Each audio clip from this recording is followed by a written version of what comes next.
Bem-vindos ao B de Barbárie. Hoje eu vou falar com vocês sobre Cotidiano, essa coletânea de contos da Mariana Travassos.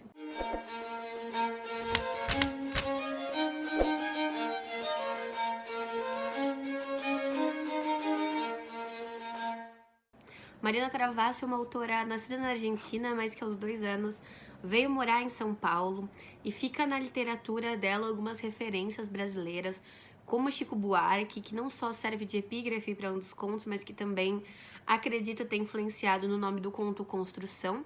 Não foi sem muita felicidade que eu recebi essas pequenas brasilidades no meio da literatura da Mariana. E assim, esse livro já me veio muito mais indicado do que os outros que eu recebi da editora Moinhos, né? Eu recebi um pacote com 4 livros e eu não sabia basicamente nada de nenhum deles. Mas aí eu me lembrei que eu já tinha visto essa capa e fui pesquisar e lembrei que a Lua, da Abstração Coletiva, já tinha feito uma resenha, eu tinha comentado no vídeo e não me lembrava. E aí eu falei, putz, legal, super bem indicado pela Lua, já é um ótimo começo, né, de leitura. E ainda assim o livro me encantou. Em primeiro lugar, porque eu acho que todo mundo que lê livros de contos, mesmo quem não lê, até usei isso como argumento, é muito difícil ler um livro de contos e você falar, caramba, os contos são majoritariamente positivos, são majoritariamente bons. Eu gostei da maior parte dos contos que eu li. Geralmente existe uma flutuação muito grande, muitos altos e baixos, e é essa montanha-russa que acaba desagradando muitos leitores.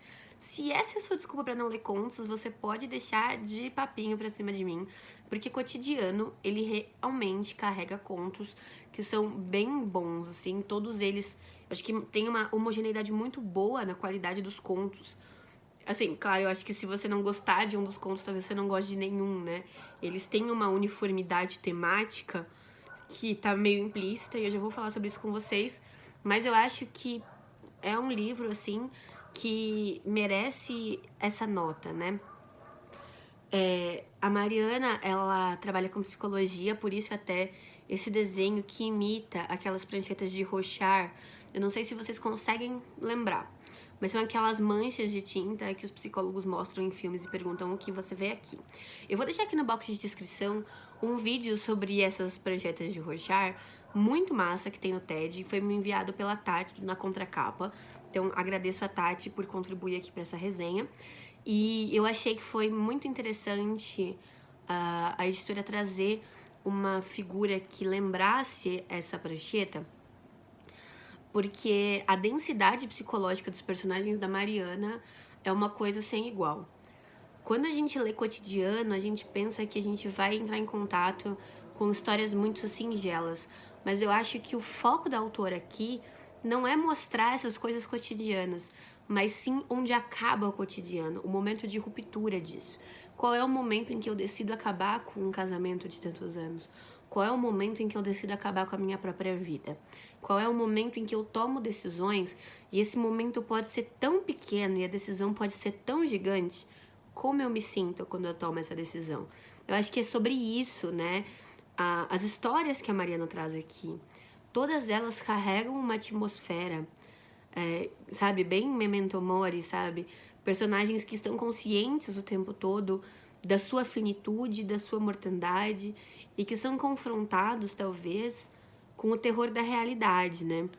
No primeiro conto que eu li aqui da Mariana, o gostinho que ela me deixou no final, eu achei que ela fosse desembocar para uma literatura muito parecida com a da Mariana Henriques. E não que não seja em muitos aspectos, como na questão da força que o texto traz, ou na representação de mulheres, né, nesses contos. Mas eu acho que enquanto a Mariana Henriques usa elementos do sobrenatural para poder nos mostrar certos aspectos da realidade, a Mariana nos prende à terra e faz a gente encarar esses aspectos de uma forma em que não tem pra onde correr. Não existe sobrenatural que salve, sendo pro bem ou sendo pro mal, né? Sendo pra fazer a gente correr, sendo pra fazer com que nós fiquemos encurralados. Eu fiz várias marcações nesse livro, eu me segurei um pouco pra não marcar mais, porque realmente a Mariana tem uma escrita que é bonita, sem pesar pro meloso, que é exatamente como eu gosto.